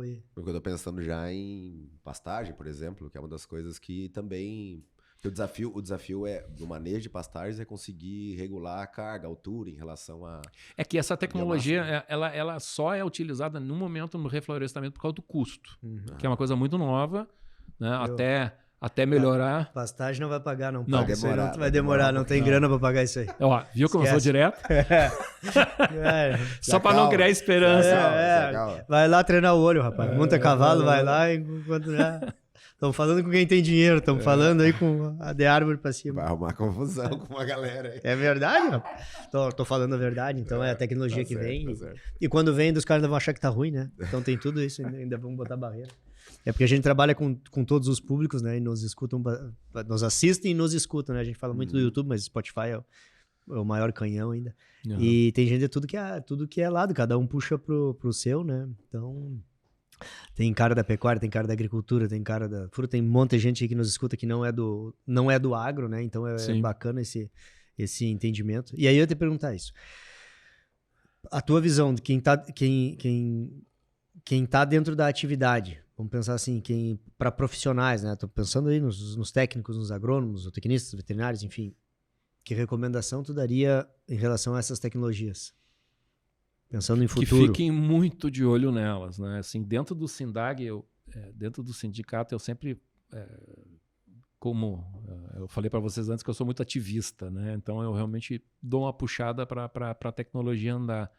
E dentro do próprio SINDAG eu falei assim, olha, eles tinham meio que desdenhado um pouco os drones, mas foi muito melhor, porque os americanos não querem nem saber da aviação agrícola americana, os caras não querem nem saber dos drones, eles fecharam as portas. Tipo Uber, o pessoal de táxi não achando que o Uber viria, né? Então não tem essa história de virar, né? Então é muito... E hoje dentro do SINDAG a gente nota, né, que vão entrar mais de 10 mil esse ano, né, de drones. Não tem como não prestar atenção, né? Então, aquilo que eu falei antes, as pessoas que têm essa educação do conhecimento agro, que entendem as diferenças, que conseguem ler uma imagem NDVI, que conseguem entender o que a planta precisa, né, para ficar bem, essas eu acredito que tem uma vantagem monstruosa sobre as pessoas que estão entrando no mercado e simplesmente querem comprar um drone para pulverizar, ponto. Né? Porque aí, aí tu vai usar o teu conhecimento com alguma coisa que realmente agregue valor. É meio comparativo até com o professor Cecim teve aqui, né? Porque ele falava assim, ó, a coleira, no caso da coleira das vacas, ela identifica que o animal tá com um comportamento diferente. Provavelmente é uma doença, mas ele não consegue dizer o quê. Porque a vaca tá com dor. Então, se tá com dor, pode ser várias coisas. Sim. E a mesma coisa é a questão das plantas, né? Você tem uma diferença ali, agora o que tá acontecendo, aí passa muito pela pessoa também determinar. Lógico, com o tempo isso vai ficando cada vez mais automatizado, as coisas mais simples vão ficando mais automatizadas, mas é um diferencial, né? Entender bem. E a tecnologia tá avançando, porque, você mesmo falou, né? O NDVI, um dos grandes embates sempre foi, pelo menos no meio científico, ok. Então, a gente consegue identificar as diferenças, mas o quanto, por exemplo, tá mais amarelado, ou tem uma biomassa menor, o quanto eu coloco de tal produto. Sim. É 2 quilos, é 10 quilos, é 50 quilos por hectare. Então, isso que é o que falta, ou tá se caminhando para evoluir, para tomar a decisão cada vez mais precisa, né? Sim, aí sim, essas ferramentas de gestão e a inteligência artificial vão começar a realmente fazer a diferença. Né? Porque tu tem que treinar o tal do modelo, essa inteligência artificial é burra pra caramba, até que tu ensine ela. Né? Só que ela tem um poder de aprender muito bom. Né? Então ali tu coloca ali que eu vejo que vai ser o grande diferencial. E aí nós vamos chegar a um ponto, hoje a gente ainda tem um ponto em que o ser humano pode fazer cagada. Científico isso, né? Mas daqui a pouco a tecnologia ela vai ser assim uma das coisas que eu acredito, se a gente imagina um momento em que a gente vai fazer o seguinte, é o que eu acho que a gente vai chegar, até que ponto, é esse ponto nós vamos chegar. Daqui a pouquinho, ao invés da gente embarcar um determinado produto dentro do drone, um princípio ativo, daqui a pouquinho a gente está embarcando no drone 5, 6, 10 princípios ativos. Eu tenho tecnologia na frente, na medida que eu estou voando, eu já estou enxergando, já sei o que é, e eu aplico o que tiver que ser aplicado naquele momento. Aí o ser humano vai ter muito pouca decisão sobre isso, porque ele já decidiu antes, né? Ele já ensinou a máquina o que é o correto de ser feito.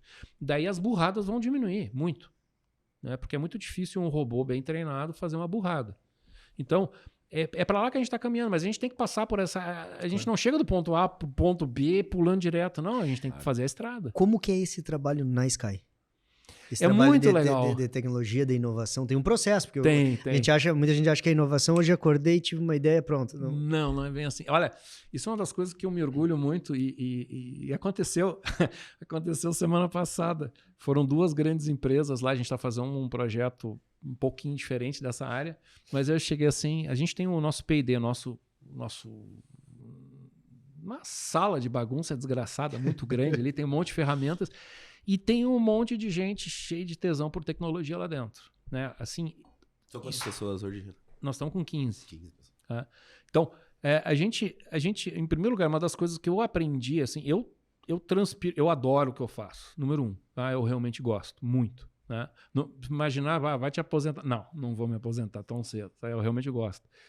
Mas a gurizada que está lá, por exemplo, eu peguei da Universidade Federal, da URGS, a gente pegou, por exemplo, do Aerodesign, né, que é uma equipe que compete, eles têm que fazer aviões, aí competir, aí disse assim, eu tenho um avião novo aqui que nós vamos desenvolver, quem é que está afim de ir? Né? Pela minha surpresa, até se eu fosse, né, a pessoa que estivesse ouvindo esse convite, eu teria ido lá voando, né? Mas assim, foram de 20 pessoas ou 30 pessoas que nos visitaram na empresa, que a gente sempre faz uma visitação para a gurizada, né? 3 ou 4 acharam legal e foram lá, mas estão lá com a gente, sabe? A gente passa a ser estagiário e a gente acaba contratando, né? Então a gente faz uma coisa que eu acho muito legal. Ao invés de, por exemplo, a gente tem isso com a URGS, a gente tem com a PUC, a gente também tem um relacionamento muito legal e com outras de Pelotas, de Rio Grande, tem algumas outras universidades que a gente também se relaciona. Que funciona da seguinte maneira, o aluno, ao invés de... ele tem que, no final do curso, ele tem que fazer um TCC dele lá. Daí ele inventa um problema maionese e uma solução Hellmann's, né? Não serve nada para ninguém, né? Lá, porque a universidade ainda tem uma desconexão muito grande com a indústria, né? É outro assunto para um papo de 60 horas.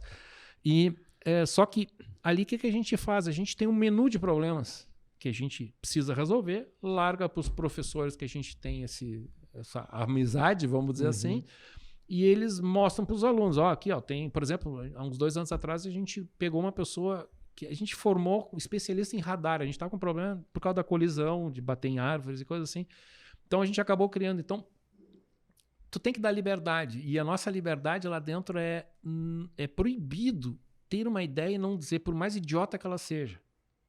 Porque ela pode não funcionar naquele momento, mas daqui a pouquinho ela leva um outro cara. Putz, mas se tu fosse um pouquinho, 1 centímetro para a direita dava certo.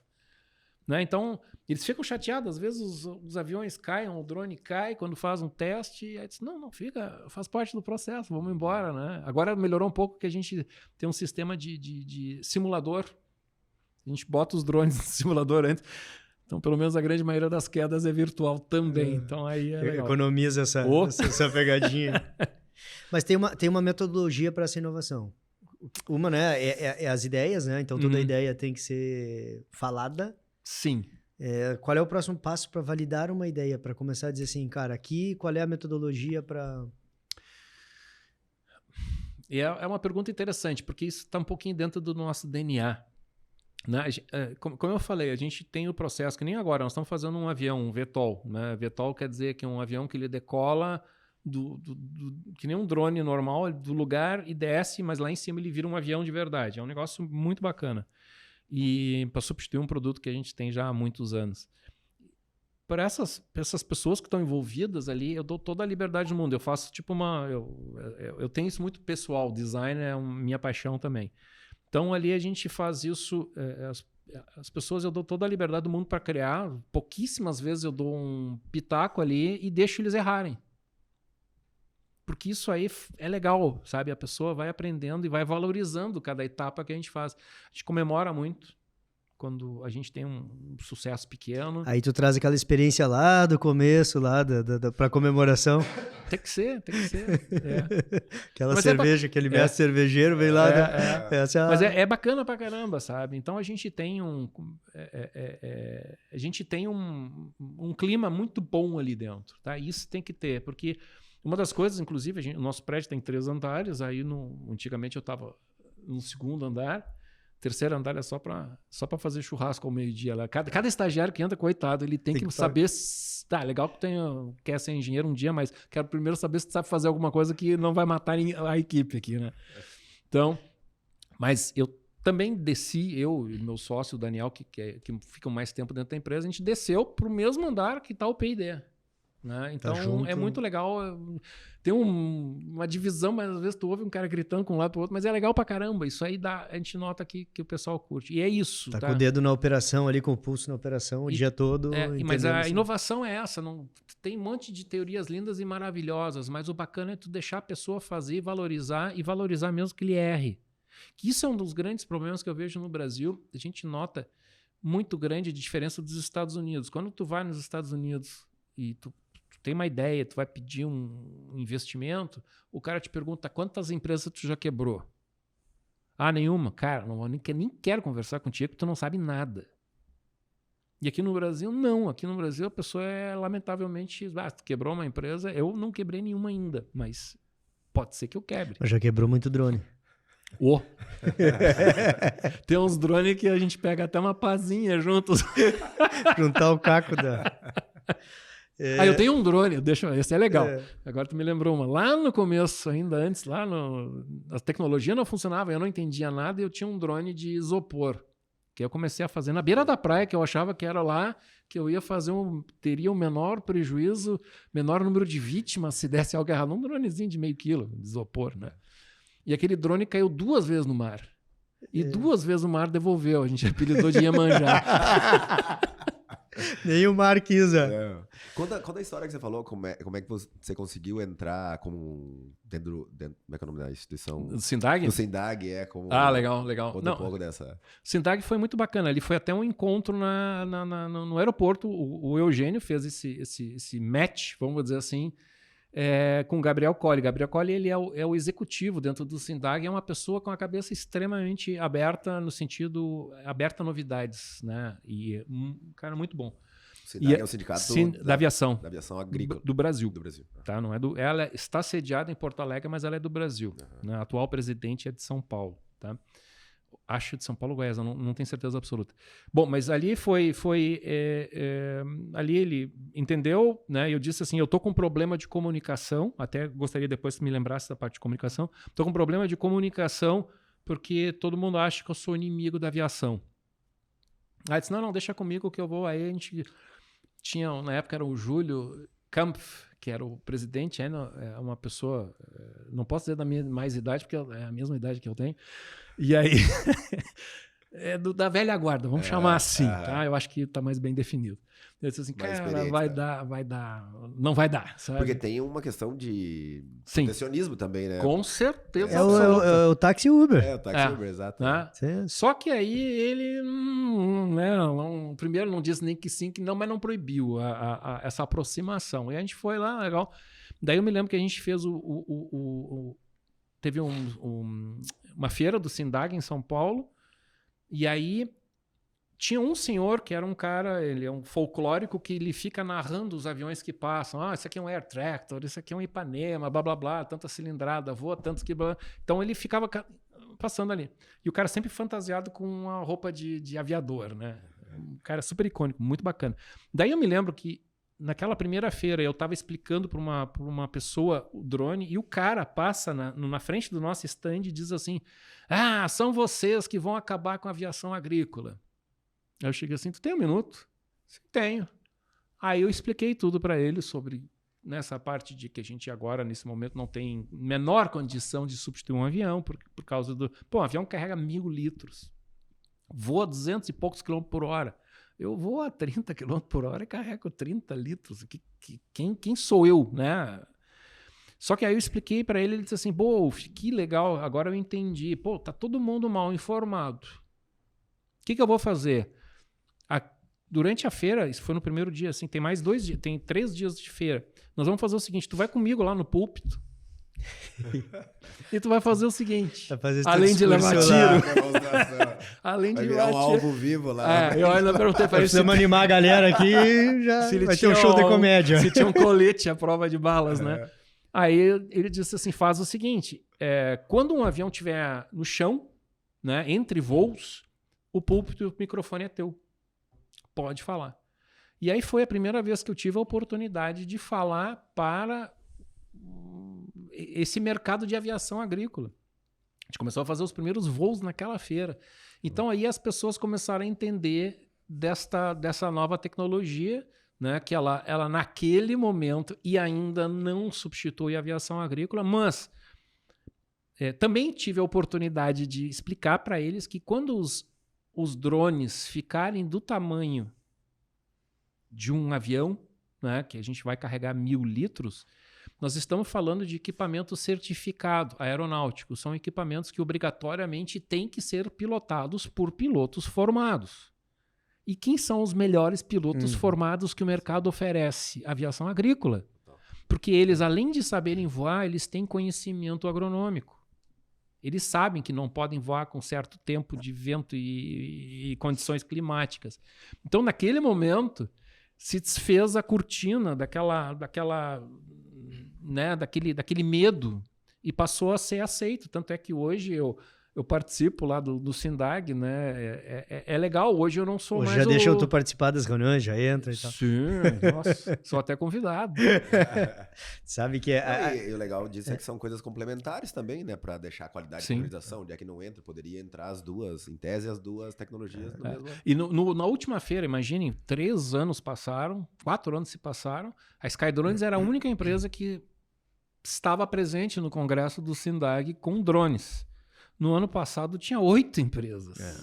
Tipo assim, Sabe que a gente só fala... que tudo chinês. A gente fala muito de comunicação aqui, tem falado isso, né, com todo mundo que vem, e é uma temática do agro atual, né, que é essa comunicação, que nós temos que melhorar a comunicação e comunicar para fora, A gente vê vários movimentos comunicando para fora, né, e eu tenho aí uma máxima comigo que a gente tem que aprender a comunicar para dentro primeiro. Sim. Porque a gente tem que aprender a contar essa história, porque a gente não sabe contar essa história. Hoje nós estamos tendo uma aula de drone. Eu sei que drone voa, né? O drone que tem asa, que não tem, Então, assim, nós temos que aprender, porque agora vão proibir as aplicações aéreas. Sim. Cara, eu tenho que saber o que estão falando lá, que vão proibir ou não as aplicações aéreas. Então, acho que o nosso primeiro passo é comunicar para dentro de casa, porque aí nós vamos conseguir comunicar para fora, né? E aí tu tá dando um exemplo perfeito, né? Porque a gente olha muito, tá vendo essa coisa, essa tecnologia, isso aí não funciona. Cara, deixa eu entender lá o que realmente é essa tecnologia, né? Sim. Vai brigar comigo ou vai ser uma aliada? Né? E daqui a pouco a aviação, que muito... Eu trabalhei com aviação, né? Eu comentei antes, sim, eu trabalhei com aviação agrícola lá, comecei em 2004, numa aviação agrícola. Falecido Marcos Bernardi, não era alemão, era italiano, mas era doente por avião, um cara que fez muita coisa. Faleceu num acidente aéreo, caiu testando um avião na frente do hangar dele. E era um cara que era super, assim, aberto. E fui num evento desse em Botucatu uma vez. Botucatu, esse foi o primeiro que a gente foi. Eu fui num evento desse aí, foi uma das passagens mais loucas que eu conto pra todo mundo, porque na hora de voltar a gente ia no avião, num Cessna, 4 lugares. E aí voltamos, eu vi que ele tava com pressa de voltar no domingo, e vamos, mais... Era eu e mais 3 pilotos, ele e mais 2, e vamos. Eu digo, cara, ele é super tranquilão, né, cara? Ele nunca tá com tanta pressa, assim, mas naquele dia ele levantou. Aí subiu, começamos a voar, quando chegamos perto de Santa Catarina, aquilo assim fechou o tempo, uma tormenta, um horror. Conseguimos pousar em Santo Ângelo, aí paramos em Santo Ângelo, assim, todo mundo apavorado, né? E quando eu vi que os outros 2 pilotos estavam juntos, estavam apavorados, aí eu que não entendia nada.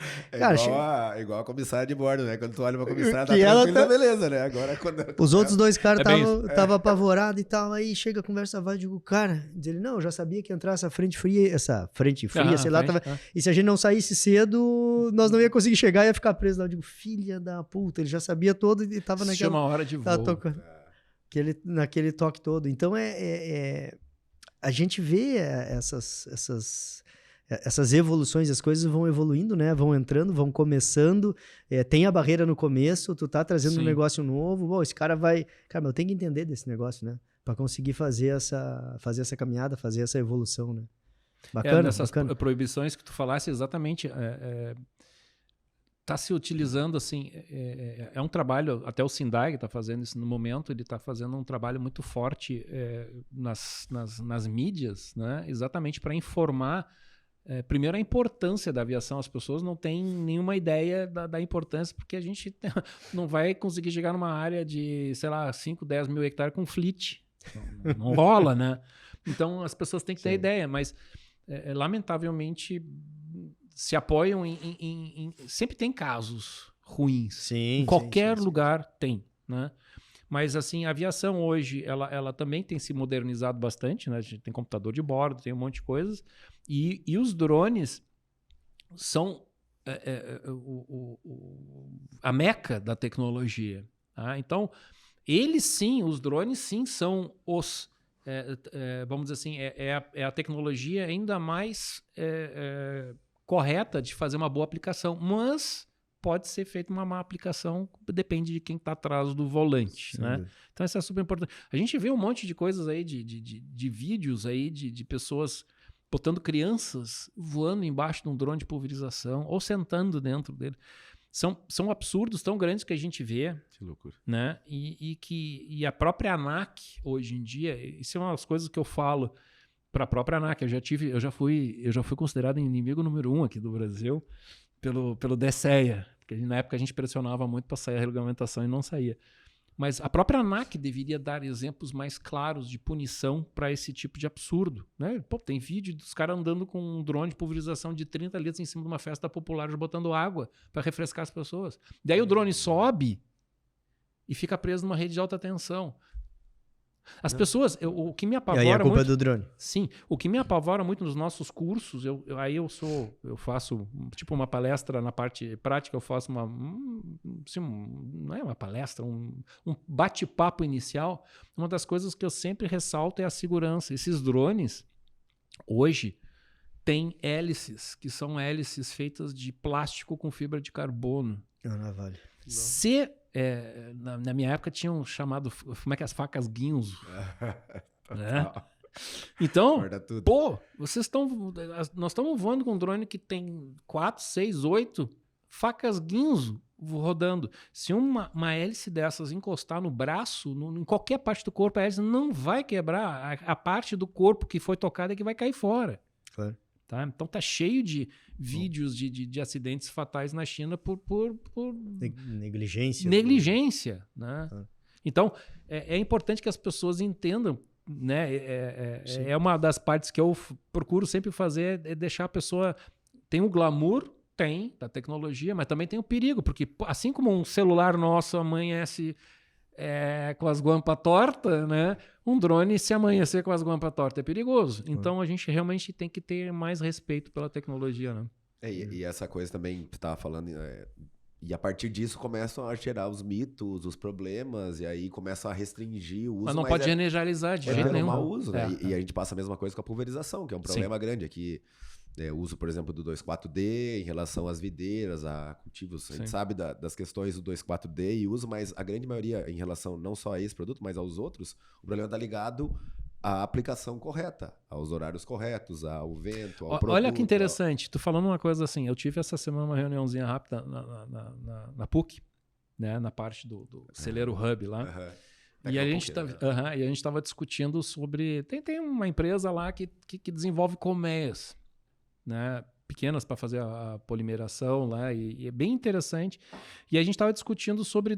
Tem épocas do ano que elas têm que ser colocadas para fazer a função delas. As abelhas. Eu nem sabia que tinha abelha que não tem ferrão, cara. Sim. Eu aprendi lá. Legal. Vivendo e aprendendo, né? O cara que não bota o pé no barco. Tu falou bem no começo.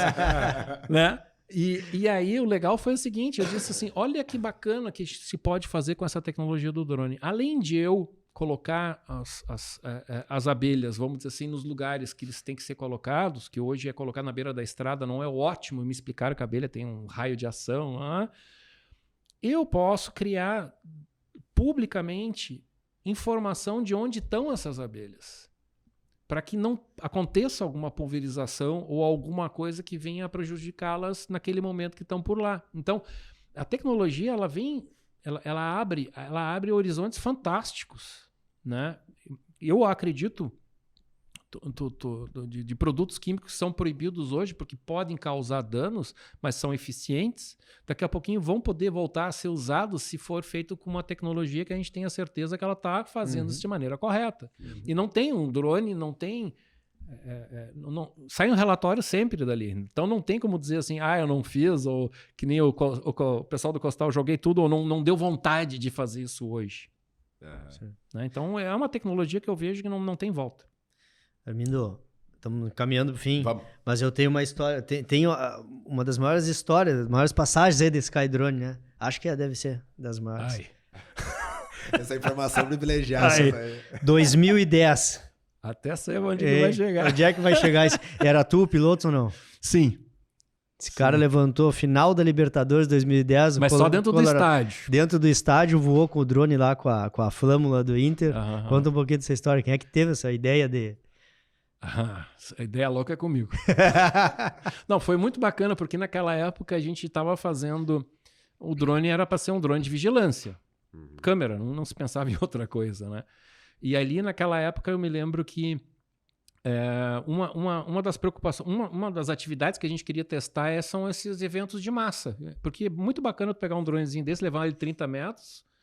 E a qualidade, a quantidade de imagens que consegue gerar são coisas absurdas, né? E a custo quase nada, né? Então, e aí eu me lembro que a gente fez um projeto com a Brigada, com a URGS também. O que a gente queria? Eram 50 mil pessoas, eu acho uma coisa assim, que tinha no estádio.